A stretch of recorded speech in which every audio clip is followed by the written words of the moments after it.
اعوذ باللہ من الشیطان الرجیم بسم اللہ الرحمن الرحیم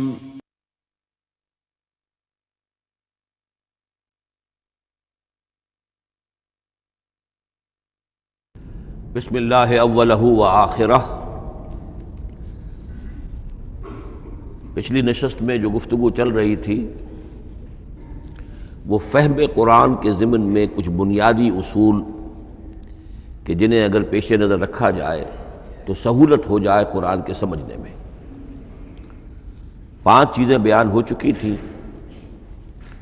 نمبر 1، قرآن کا اسلوب استدلال منطقی نہیں ہے، فطری ہے، نیچرل اور خطابی ہے، انسان کو خود غور و فکر کرنے اور اپنے اندر جھانکنے کی دعوت دیتا ہے قرآن۔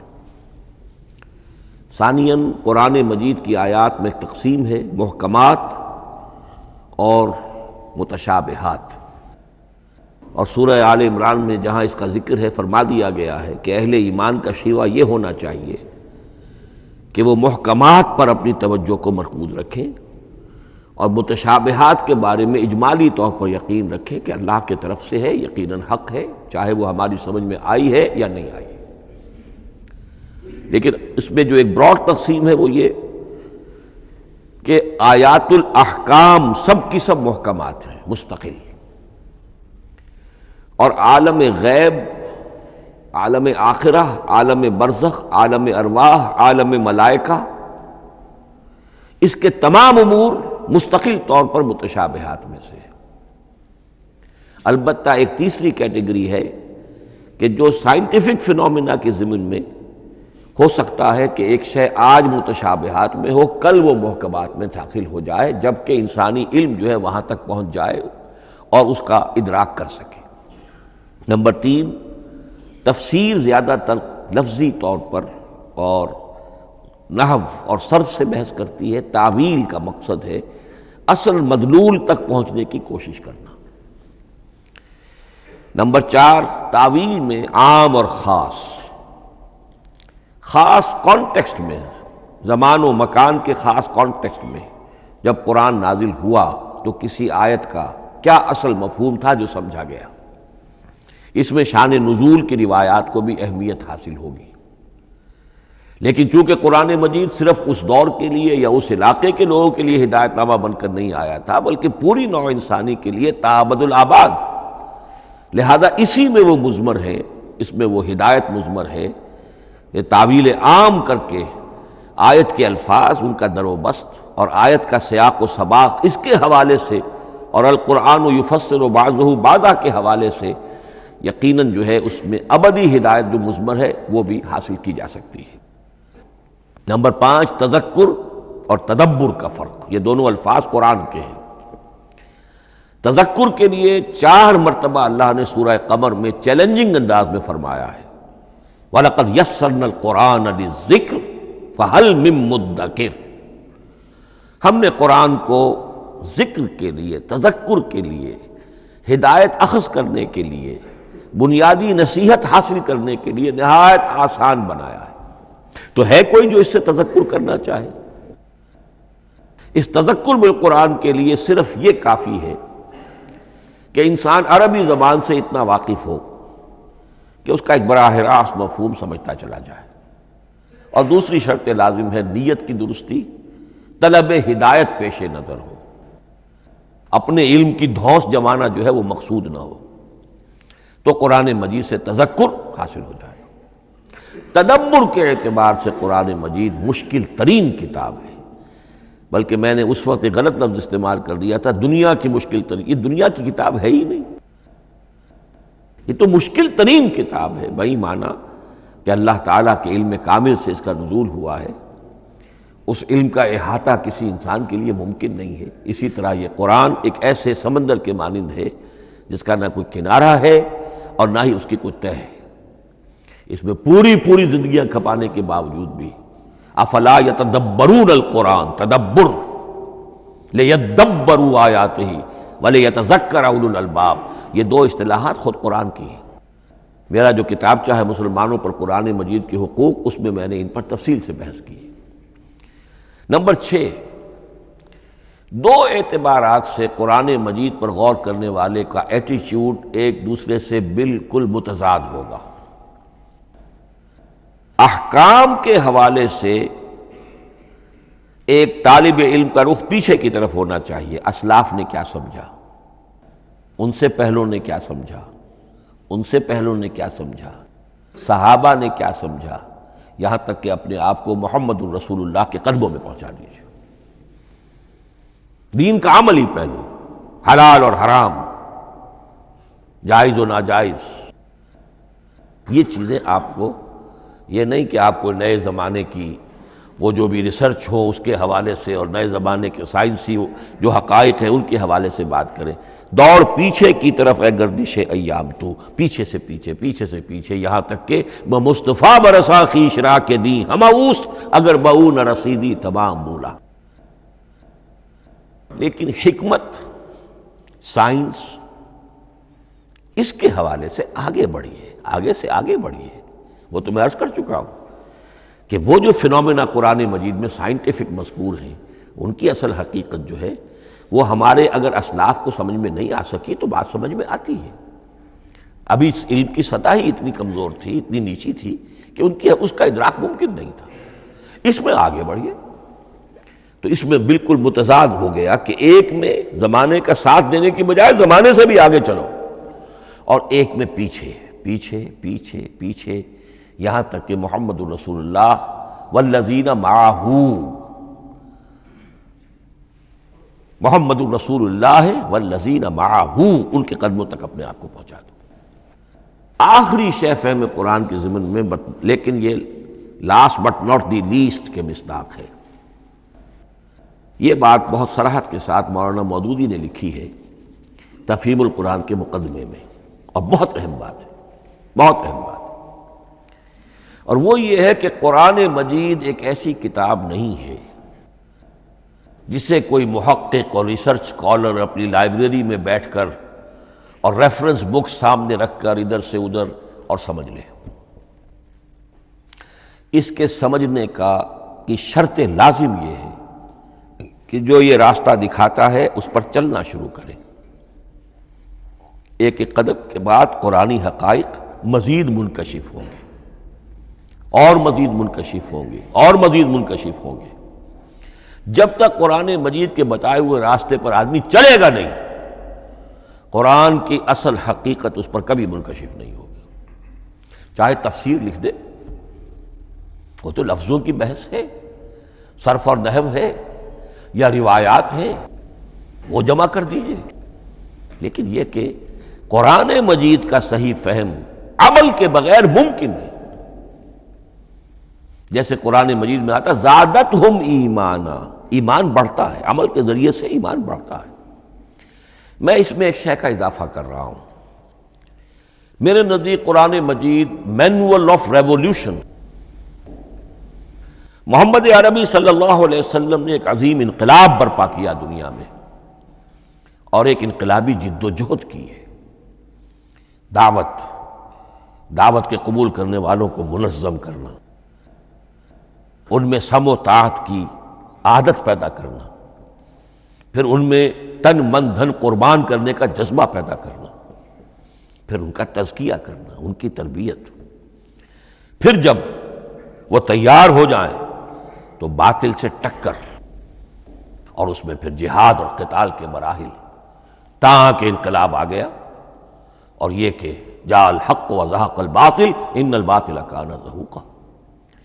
اس جد و جہد کے ہر مرحلے پر قرآن نازل ہو رہا ہے، جو اس مرحلے کے جو مسائل ہیں، جو اس مرحلے کے پرابلمز ہیں، جو اس مرحلے کی مشکلات ہیں، ان سے بحث کر رہا ہے۔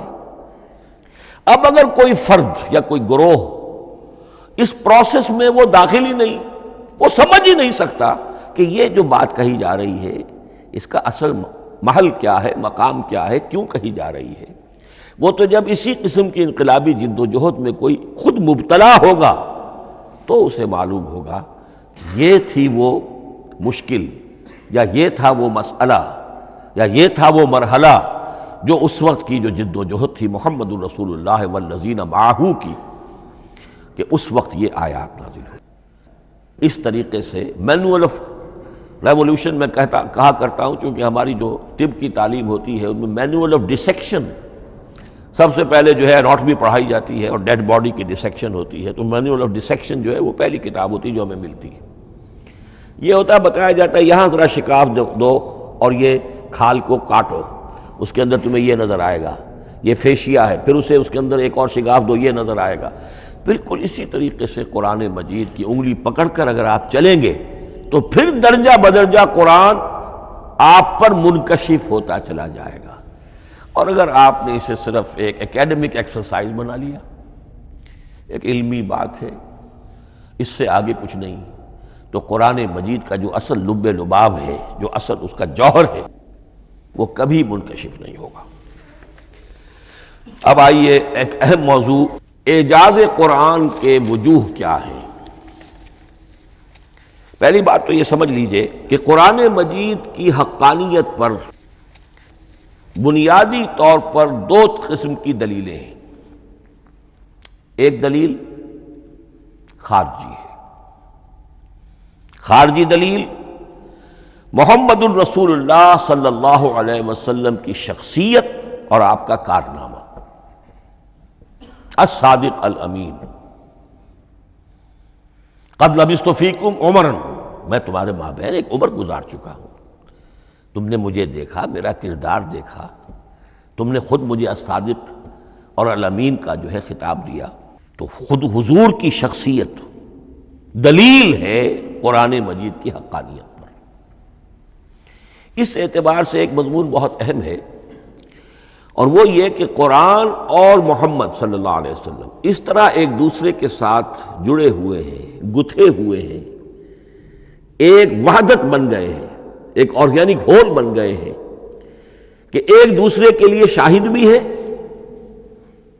اور ایک دوسرے کے لیے کمپلیمنٹری بھی ہے، جس کے لیے میں دو مقامات سے استشہاد کروں گا۔ سورہ بینہ میں فرمایا لم یکن الذین کفروا من اہل الکتاب والمشرکین منفکین حتی تأتیہم البینہ، اہل کتاب میں سے اور کفار میں سے، مشرکین میں سے جو لوگ جنہوں نے کہ کفر کیا تھا، وہ علیحدہ نہیں کیے جا سکتے تھے جب تک کہ بینہ نہ آ جاتی۔ اب بینہ کیا ہے؟ رسول من اللہ یتلو صحفا مطہرۃ فیہا کتب قیمہ، بینہ دو چیزوں سے مل کر بنی، رسول من اللہ یتلو صحفا مطہرۃ فیہا کتب قیمہ، رسول اور قرآن مل کر بینہ ہے، رسول کی شخصیت بین ہے، اور یہ قرآن مجید کے لیے دلیل ہے۔ دوسری طرف قرآن مجید محمد کی رسالت کا ثبوت ہے، جیسے کہ آپ دیکھتے ہیں یاسین والقرآن الحکیم انک لمن المرسلین، والقرآن الحکیم، قسم ہے اس قرآن حکیم کی، یعنی یہ قرآن حکیم گواہ ہے، شاہد عادل ہے کہ اے محمد آپ اللہ کے رسول ہیں۔ محمد کی شخصیت، حقانیت قرآن پر دلیل، قرآن محمد کی رسالت پر دلیل، ایک دوسرے کے شاہد۔ دوسرا مقام سورہ طلاق کا ہے، قد انزل الیکم ذکرا، دیکھو لوگو اللہ نے تمہارے لیے یاد دہانی ذکر نازل کر دیا ہے۔ وہ یاد دہانی کیا ہے؟ رسولا یتلو علیکم آیات اللہ مبینات، اللہ کا ایک رسول جو تمہیں پڑھ کر سنا رہا ہے اللہ کی آیات بینات۔ یہ دونوں چیزیں مل کر بینہ بنا، دونوں چیزیں مل کر ذکرا بنا۔ اس حوالے سے یہ دونوں چیزیں ایک دوسرے کے ساتھ یوں سمجھیے کہ اس طریقے سے گتھی ہوئی ہیں، دونوں حقیقتیں اس طرح جمع ہیں کہ ایک دوسرے سے جدا نہیں کی جا سکتی۔ اگلی بات یہ سمجھیے کہ قرآن مجید محمد الرسول اللہ کا اصل معجزہ، بلکہ اس سے آگے بڑھ کر ایک لفظ استعمال کروں گا، واحد معجزہ ہے۔ آپ شاید حیران ہو کہ اور بھی تو معجزات بیان ہوتے ہیں حضور کے، لیکن میری بات سمجھیے، غور کیجیے۔ ان واقعات سے مجھے انکار نہیں ہے، لیکن جو بات میں کہنا چاہتا ہوں اس کو اچھی طرح سمجھیے۔ معجزہ کہتے کسے؟ معجزہ عاجز کر دینے والی شے۔ اس معجزے میں دو چیزیں ہونی لازم ہیں، دعویٰ اور تحدی، چیلنج۔ جب کہ کوئی خرق عادت کوئی شے پیدا ہو جائے، خرق عادت اسے کہتے ہیں کہ فزیکل لا ایک ہے، پانی، واٹر کیپس اٹس سرفیس، حضرت موسیٰ کا عصا اس پر لگا اور سمندر پھٹ گیا، خرق عادت ہے۔ یعنی جو عادی قانون ہے، عام طور پر جو قوانین طبعیہ ہیں، ان کا پھٹ جانا، ختم ہو جانا، ٹوٹ جانا، اور کسی حقیقت کا اس میں سے ظاہر ہو جانا جو ان فزیکل لاز کے خلاف۔ آگ کے بارے میں قانون کیا ہے؟ وہ جلاتی ہے، لیکن یہ کہ یہ معجزہ ہے، یہ خرق عادت ہے کہ حضرت ابراہیم آگ میں ڈالے گئے، اس نے نہیں جلایا، یا نارو کونی بردن و سلام علی ابراہیم۔ تو خرق عادت کو اب دو قسموں میں آپ سمجھیے۔ ایک خرق عادت وہ ہے جو دعوے کے ساتھ پیش کیا جائے، اپنی صداقت، اپنی رسالت کی حقانیت اور صداقت کے ثبوت کے طور پر، اور اس میں چیلنج کیا جائے کہ آؤ مقابلہ کر لو۔ وہ اس رسول کا اصل معجزہ ہوتا ہے۔ ایک خرق عادت وہ ہے جو اللہ تعالیٰ اپنے نیک بندوں کی بزرگی کو ظاہر کرنے کے لیے، غیر انبیاء کے لیے بھی کرامات جنہیں ہم کہتے ہیں ہو جاتی ہے۔ بہت سے صحابہ سے وہ کرامات ثابت ہیں۔ حضرت عمر رضی اللہ تعالی عنہ کو شام کا میدان جنگ دکھا دیا گیا، یا ساریۃ الی الجبل کے الفاظ آپ نے فرمائے۔ ابھی تو ٹیلی ویژن کہیں نہیں تھا، ابھی یہ سارے وسائل و ذرائع موجود نہیں تھے، یہ خرق عادت ہے۔ غیر نبی کے لیے اسے ہم کہیں گے کہ یہ کرامات ہے۔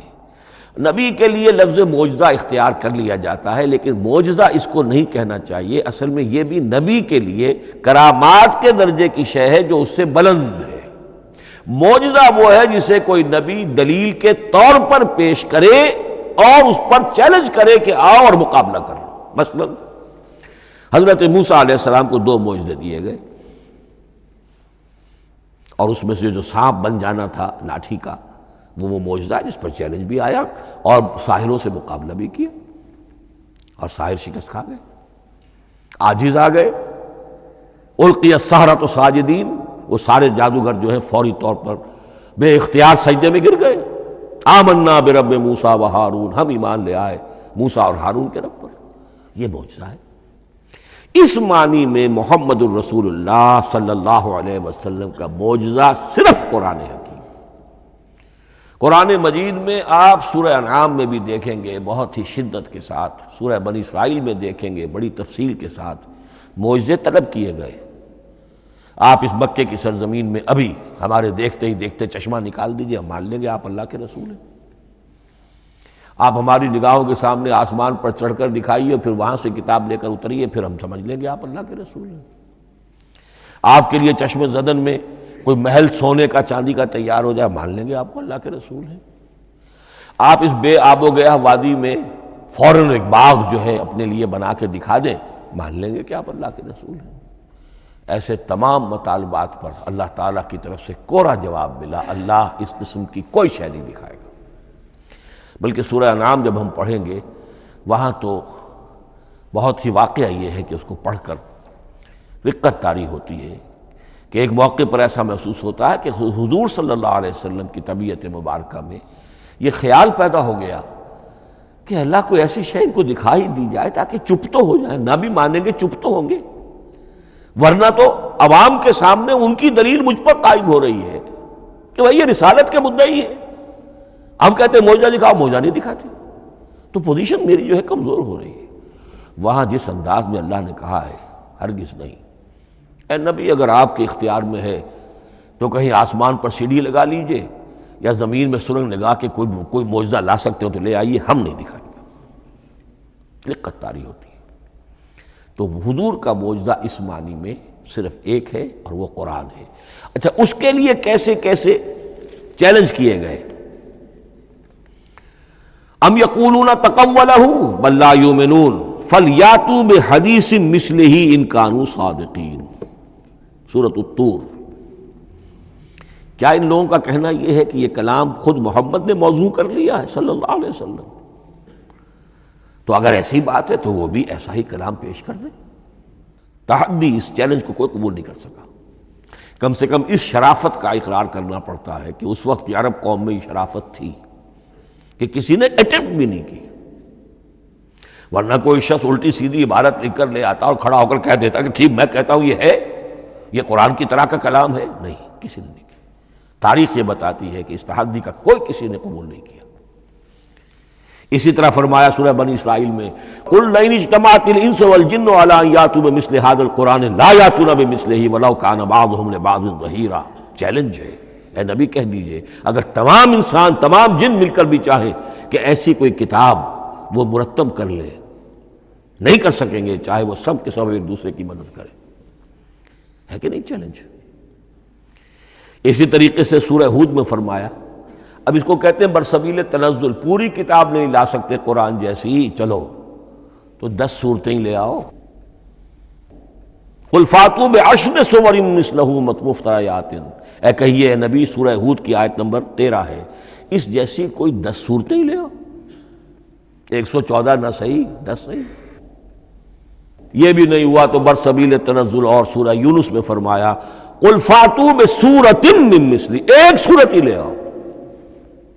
اور اسی کو سورہ بقرہ کے 30 رکوع میں دہرایا گیا، وَإِن كُنتُمْ فِي رَيْبٍ مِّمَّا نَزَّلْنَا عَلَىٰ عَبْدِنَا فَأْتُوا بِسُورَةٍ مِّن مِّثْلِهِ وَادْعُوا شُهَدَاءَكُم مِّن دُونِ اللَّهِ إِن كُنتُمْ صَادِقِينَ۔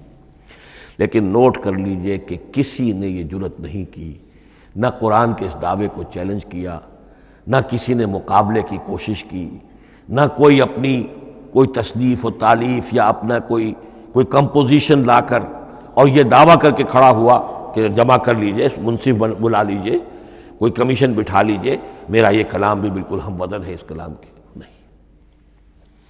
اب ہمیں دیکھنا یہ ہے کہ وجوہ اعجاز قرآن مجید کے کیا کیا ہے۔ معجزہ تو یہ ہے، حضور کا اصل معجزہ یہ ہے، لیکن معجزہ کس کس پہلو سے ہے؟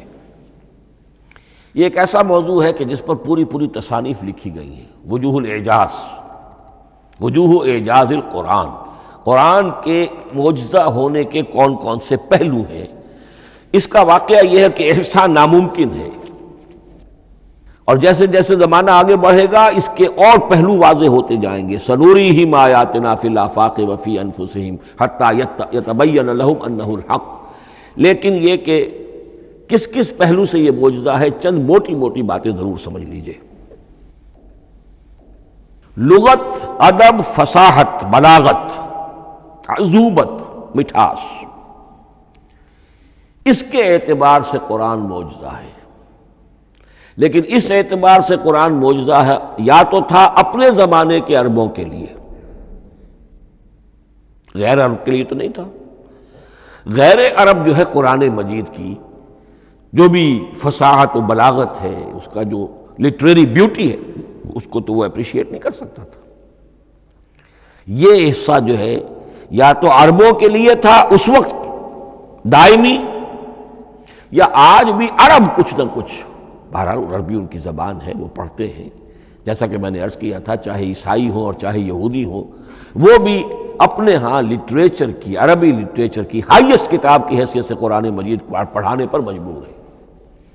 ایک پہلو اس کا یہ ہے، اور اسی کے حوالے سے نوٹ کیجئے حضرت لبید رضی اللہ تعالی عنہ، یہ سبع معلقہ کے شعراء میں سے تھے آخری۔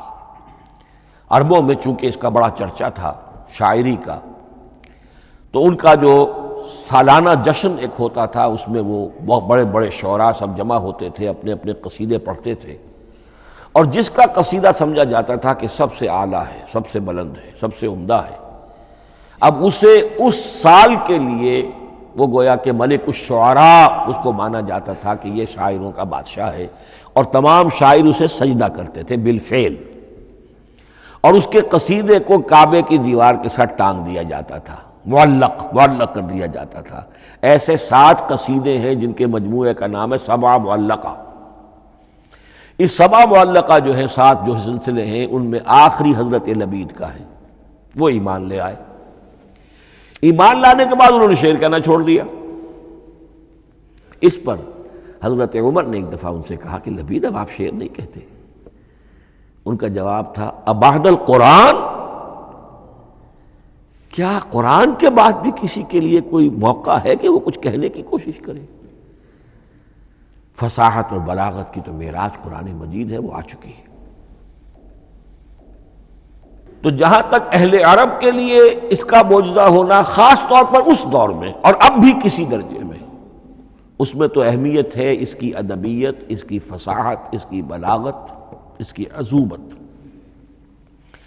دائمی اور ابدی یہ کس اعتبار سے معجزہ ہے عہد حاضر میں اور غیر عرب لوگوں کے لیے؟ نمبر ایک، سائنسی حقائق کا انکشاف.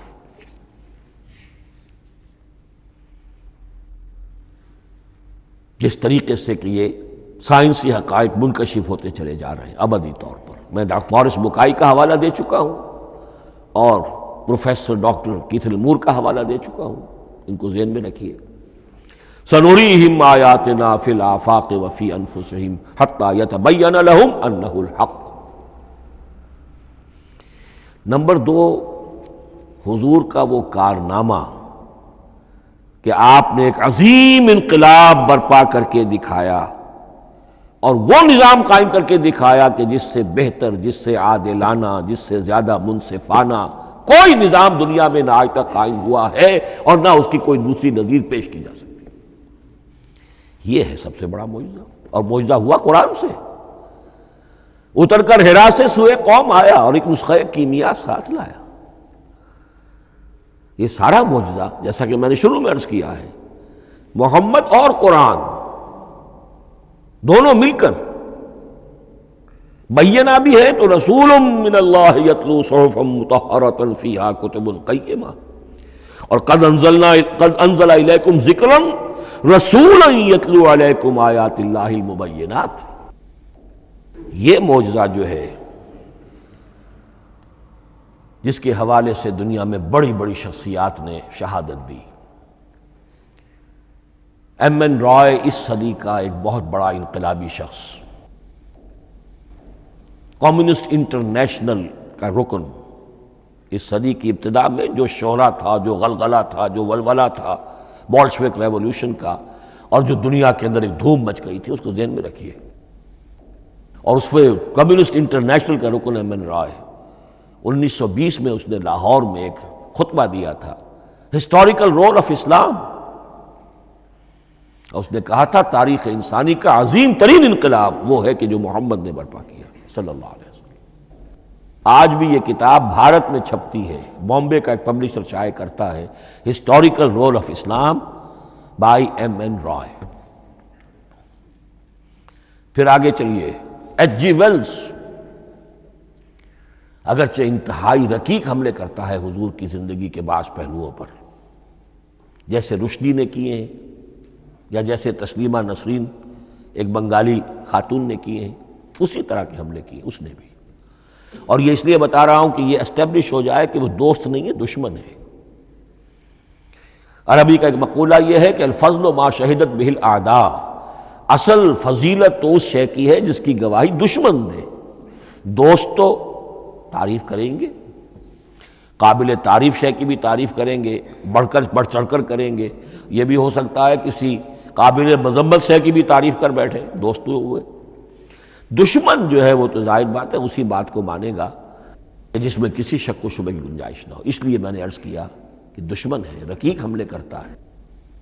لیکن آخر میں جب آتا ہے concise history of the world میں چیپٹر جو ہے حضور پر، اس میں خطبہ حجۃ الوداع کا وہ حوالہ دیتا ہے، لا فضل لعربی علی عجمی ولا لعجمی علی عربی ولا لاحمر علی اسود ولا لاسود علی احمر الا بالتقوی. اور پھر لکھتا ہے کہ اگرچہ انسانی حریت و اخوت و مساوات کے واعظ تو پہلے بھی بہت کہے گئے تھے، یہاں تک کہ مسیح ناصری حضرت عیسیٰ علیہ السلام کے ہاں بھی ہمیں بڑے واعظ ملتے ہیں، لیکن یہ ماننا پڑتا ہے کہ تاریخ انسانی میں پہلی مرتبہ ان اصولوں پر ایک انسانی معاشرہ قائم کر کے دکھایا محمد نے صلی اللہ علیہ وسلم. Although the sermons of human freedom, fraternity and equality were said before also. And we find a lot of them in Jesus of Nazareth. But it must be admitted that it was Muhammad sallallahu alaihi wasallam who established for the first time in history a society based on these principles. اسی طرح کی گواہی آج سے تقریباً 20 سال پہلے امریکہ کے ڈاکٹر مائیکل ہارٹ نے دی. A selection and gradation of the 100 most influential personalities of human history.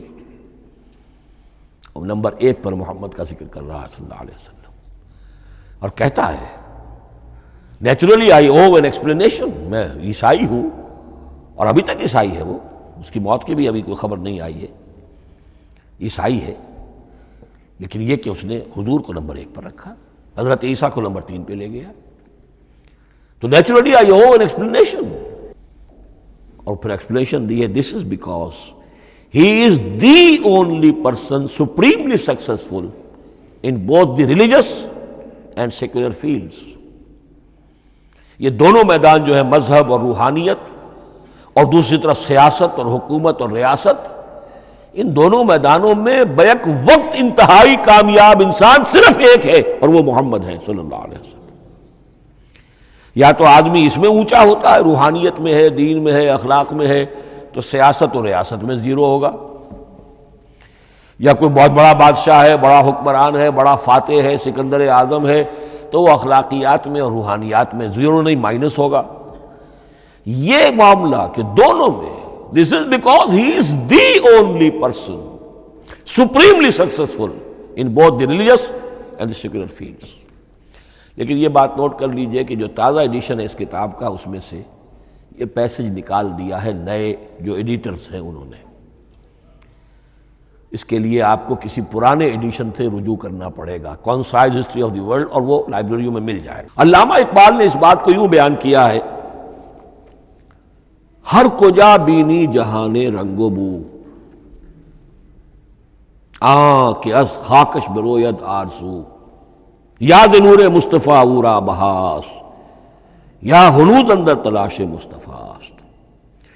اس دنیا میں تمدن کے اعتبار سے، اخلاق کے اعتبار سے، معاشرت کے اعتبار سے کہیں کوئی خوبی اگر تمہیں نظر آتی ہے، کوئی رمق نور کی، خوبی کی، بھلائی کی، رنگ و بو، جان لو کہ یا تو وہ نور محمدی سے مستعار لی گئی ہے، اور یا ابھی تک انسان ابھی محمد کی تلاش میں ہے، ادھر جا رہا ہے، قافلہ ادھر جا رہا ہے، نوع انسانی کا چاروں ناچار ادھر جا رہا ہے.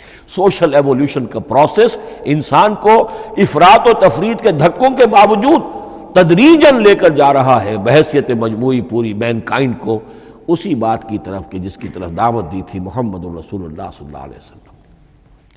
ہر کجا بینی جہان رنگ و بو، کہ از خاکش بروید آرزو، یا ز نور مصطفیٰ اورا بہاست، یا ہنود اندر تلاش مصطفیٰ است. اسی اعتبار سے میں ایک بات اور کہہ رہا ہوں، اس پہلو سے واقعہ یہ ہے کہ میرے نزدیک اس دور میں اعجاز قرآن کی سب سے بڑی نمائندہ شخصیت، اعجاز قرآن کا سب سے بڑا مظہر علامہ اقبال کی ذات ہے. 20ویں صدی کا مفکر، فلسفی، مشرق و مغرب کے فلسفے پڑھ چکا، قدیم اور جدید فلسفہ سب کا مطالعہ کیا، اور اس کے بعد اس کو قرآن کی حقانیت پر جو یقین نظر آیا ہے، قرآن کی عظمت جس طرح اس پر منکشف ہوئی ہے، وہ واقعہ یہ ہے کہ مجھے کم سے کم اپنی محدود معلومات کی حد تک عظمت قرآن کا وہ انکشاف کسی دوسرے شخص پر نظر نہیں آتا.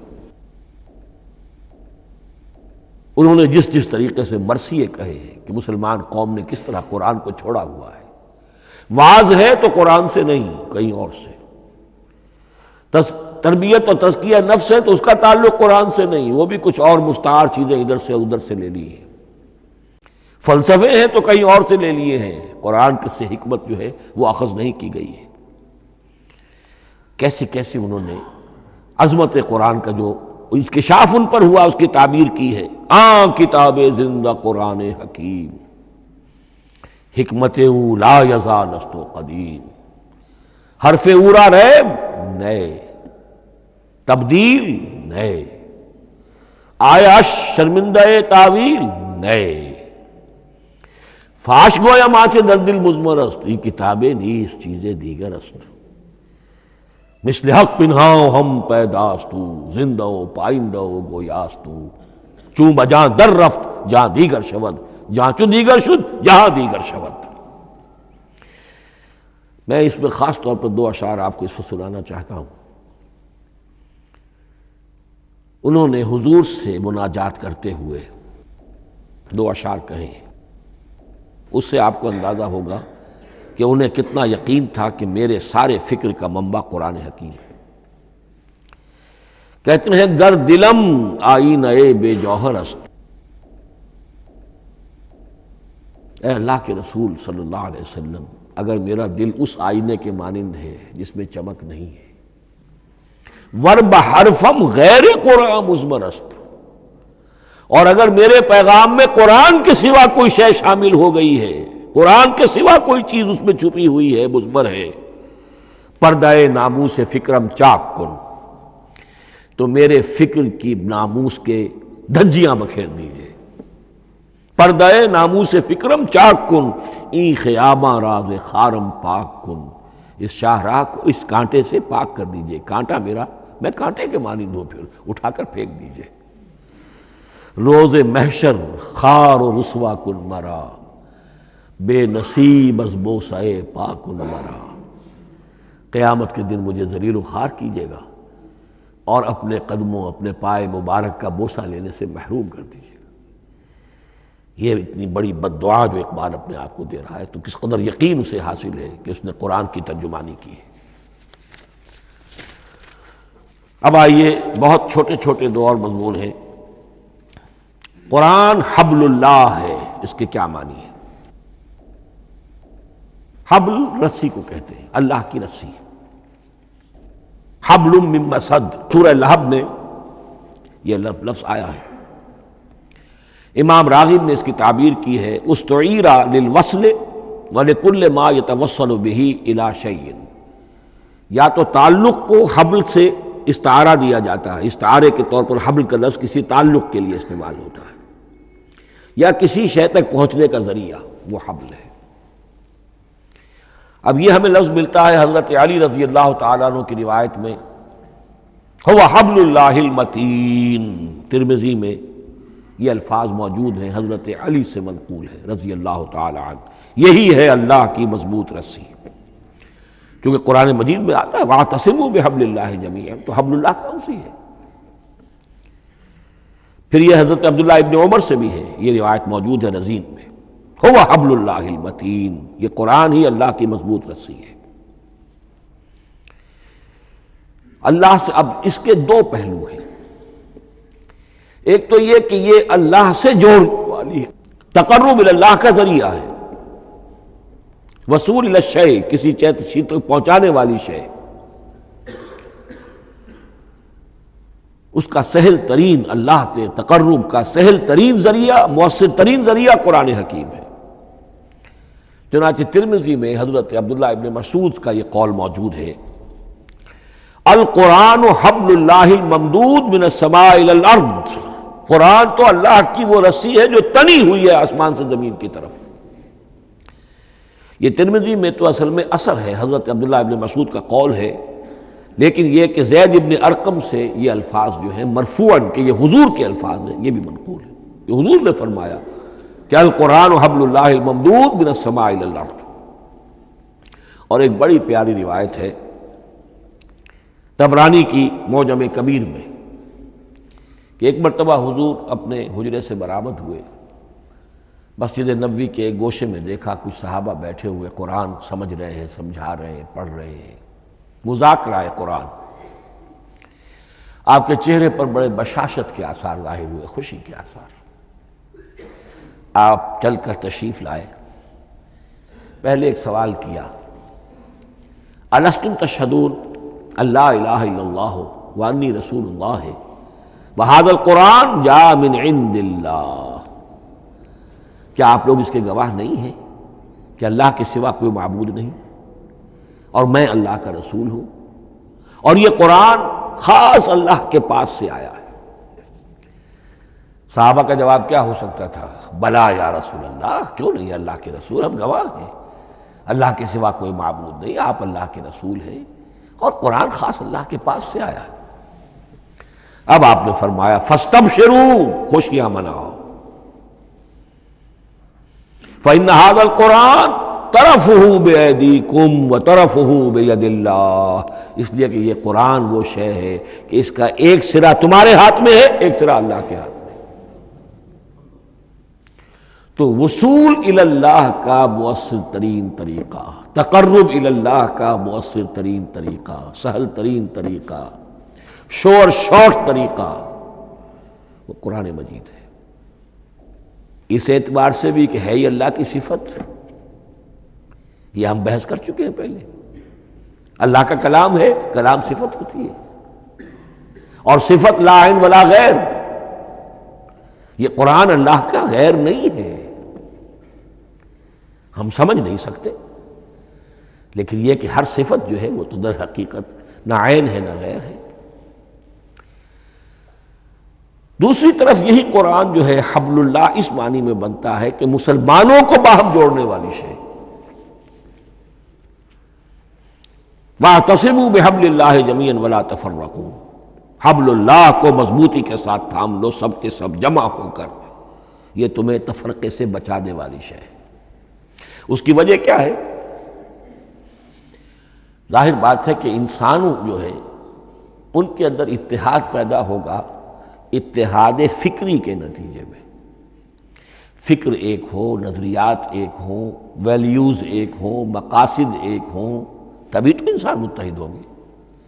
یہ بھیڑوں کا غلہ تو نہیں ہے کہ چرواہے کی ایک لاٹھی کافی ہے ان کو جمع رکھنے کے لیے، وہ بھیڑوں کا غلہ ہے۔ انسانوں کو جمع کرنے کے لیے کوئی ایسی شے جو تمہیں ایک فکر سے، ایک نظریے سے، ایک مقصد سے، ایک نصب العین سے متصف کر دے، وہ تمہیں جوڑ دے گی۔ اور قرآن وہ شے ہے جو ایک فکر دیتا ہے، ایک خیال دیتا ہے، ایک نظریہ دیتا ہے، ایک عقیدہ دیتا ہے، ایک مقصد دیتا ہے، ایک نصب العین دیتا ہے، اللہ کے لیے جینا، اللہ کے لیے مرنا، ان صلاتی و نسکی و محیای و مماتی للہ رب العالمین، ایک آئیڈیل دیتا ہے محمد الرسول اللہ کی شکل میں، لقد کان لکم فی رسول اللہ اسوۃ حسنہ۔ اب قرآن وہ چیز ہے کہ جو تمہیں آپس میں جوڑتی چلی جائے گی، تمہارے درمیان اتحاد پیدا ہو جائے گی۔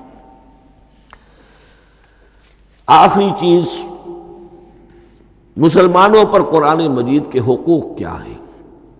یہ صرف اشارہ کروں گا اس لیے کہ اس پر میرا کتابچہ موجود ہے، اور اس کتابچے کو اللہ تعالیٰ نے بہت قبول عام عطا فرمایا۔ اس کا انگریزی ترجمہ کیا ایک صاحب نے، از خود کیا، خود ہی ٹائپ کیا، خود ہی چھپوایا۔ عربی ترجمہ ایک صاحب نے کیا، خود کیا۔ فارسی ترجمہ ایک صاحب نے کیا، خود کیا، بغیر کسی معاوضے کے۔ ملیشیا میں وہ چھپ چکا ہے، لاکھوں کی تعداد میں عام ہو چکا ہے۔ پھر میں نے ایک موقع پر 1970 میں رمضان مبارک کے دوران آخری عشرے میں مولانا بن نوری رحمۃ اللہ علیہ تشریف لائے ہوئے تھے مدینہ منورہ، اور میں نے بھی وہ پورا رمضان مبارک اس سال وہیں کیا تھا۔ میں نے ان کو دیا تھا کہ آپ دیکھیے اس میں کوئی غلطی ہو تو مجھے بتا دیجئے، میں اسے بڑے پیمانے پر شائع کرنا چاہتا ہوں۔ انہوں نے حالت اعتکاف میں مسجد نبوی میں پڑھا ہے، صرف ایک جگہ ایک جملے میں انہوں نے اصلاح تجویز کی، وہ میں نے کر دی۔ اس اعتبار سے اب یہ کتابچہ جو ہے مصدقہ ہے مولانا محمد یوسف بن نوری رحمۃ اللہ علیہ کا۔ اس میں اللہ تعالیٰ نے جو بات مجھ سے کہلوا دی تھی، تقریباً 30 سال پہلے کی بات ہے، ہر مسلمان پر قرآن مجید کے 5 حقوق حسب استعداد و توفیق عائد ہوتے ہیں۔ پہلے یہ کہ اس پر ایمان ہو جیسا کہ ایمان کا حق ہے، صرف زبانی ایمان نہیں، دل سے یقین کہ یہ اللہ کا کلام ہے۔ اور اس کا نتیجہ کیا ہوگا؟ پھر عظمت اس کی پیدا ہوگی، ایمان و تعظیم، یہ پہلا حق ہے۔ تلاوت و ترتیل، اس کو پڑھے جیسے کہ پڑھنے کا حق ہے۔ پھر سمجھے جیسے کہ سمجھنے کا حق ہے، تذکر و تدبر، پھر عمل کرے، انفرادی طور پر بھی اجتماعی طور پر بھی۔ انفرادی طور پر جو آپ کی زندگی کے معاملات ہیں وہ آپ قرآن کے مطابق طے کریں، قومی سطح پر حکومت اور ریاست اور قانون اور سیاست اس کے سارے تقاضے قرآن کے مطابق پورے ہوں، اور آخری یہ کہ اس قرآن کو پہنچائیں اور عام کریں، جس کے لیے حضور نے اس حد تک اس میں عمومیت کر دی ہے کہ بلغوا انی ولو آیۃ، پہنچاؤ میری جانب سے خواہ ایک ہی آیت پہنچاؤ، میرا کوئی امتی اس سعادت سے بالکل محروم نہ رہ جائے۔ اول تو خیرکم من تعلم القرآن وعلمہ، تم میں سے بہترین لوگ وہ ہیں جو اسی کے لیے اپنے آپ کو وقف کر دیں، قرآن پڑھیں اور پڑھائیں، سیکھیں اور سکھائیں، سمجھیں اور سمجھائیں، اس لیے کہ سمجھنے اور سمجھانے، سیکھنے اور سکھانے، پڑھنے اور پڑھانے کا بھی کوئی ایک لیول تو نہیں ہے، ایک عام لوگوں کی سطح ہے، ایک ان سے اوپر کی سطح ہے، ایک انٹلیکچوئلز کی سطح ہے، ایک جینیس لوگوں کی سطح ہے۔ ان تمام سطحوں پر قرآن کو سمجھانے کے لیے، پہنچانے کے لیے خود بھی تو اوپر اٹھنا پڑے گا، خود اسے سیکھنا پڑے گا، خود اس کی گہرائی میں غوطہ زنی کرنی پڑے گی، اور یہ ایک لائف لانگ پروسیس ہے، یہ کوئی پارٹ ٹائم جاب نہیں ہے، یہ کوئی صرف پیس ٹائم نہیں ہے، یہ کوئی ہابی نہیں ہے، ہمہ وقت ہمہ تن، خیرکم من تعلم القرآن وعلمہ۔ اب آخری بات بتا رہا ہوں، اور وہ یہ ہے کہ قرآن مجید وحی باللفظ ہے، صرف وحی بالمعنی نہیں ہے۔ یہ بحث اصل میں کیونکہ ہمارے پڑھے لکھے طبقے میں کچھ زیادہ ہو جاتی ہے، خاص طور پر جو مشنری اسکولوں وغیرہ میں پڑھے ہوں اور عیسائیت اور اس کے عقائد اور اس کے فلسفے کی کوئی تھوڑی بہت ان کو کوئی چھوت لگ گئی ہو۔ عیسائیوں کے ہاں یہ عقیدہ ہے، اجماعی عقیدہ ہے کہ وحی بالمعنی ہوتی ہے، یعنی وحی کا ایک مفہوم ہے جو نبی پر اتار دیا جاتا ہے، پھر نبی اپنے الفاظ میں اسے ادا کرتا ہے۔ لفظ اللہ کے نہیں ہوتے، لفظ نبی کے ہوتے ہیں، مفہوم اللہ کا ہوتا ہے۔ ان کے لیے مجبوری یہ ہو چکی ہے جس کی وجہ سے انہیں یہ عقیدہ اپنانا پڑا کہ کوئی ایک انجیل ہے ہی نہیں، 104 انجیلوں میں سے وہ انہوں نے 4 سلیکٹ کی تھی کینونیکل گاسپلز، باقی جو ہیں وہ اب وہ ان کو مستند نہیں مانتے، اپوکریفل کہتے ہیں۔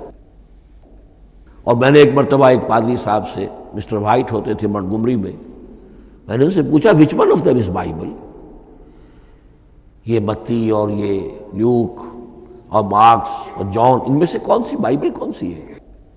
تو اس نے جواب دیا none of them is Bible. Bible is in them.